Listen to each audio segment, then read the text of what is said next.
Lockheed Martin employees gathered before sunup to watch their years of labor pay off with what they hoped would be a successful launch in Florida. We've had a lot of folks working on this for a long time. It's a kind of a day of celebration, really, for this test flight. The Orion spacecraft that will eventually carry astronauts back to the moon was built here in Colorado. This is one of those things where you're going to look back on later in life and say, hey, I was a part of that. There hasn't been a mission like this for over 50 years. Oh, I'll get it. Man last set foot on the moon during the Apollo 17 mission back in 1972.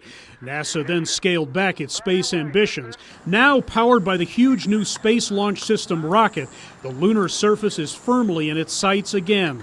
The uncrewed Artemis 1 mission will loop Orion around the moon before it returns home 6 weeks later. We need to learn about the vehicles before we put crew on them for Artemis 2.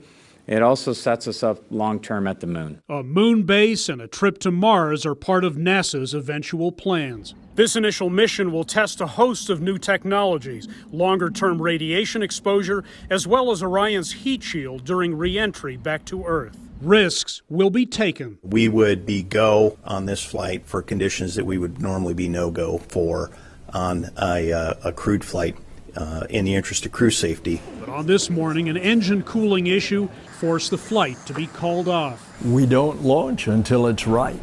Provided the issue is resolved, they'll try again later this week. We have another launch window on Friday, so still excited. It's gonna happen. Until then, patience. Those who've worked on Orion have waited this long.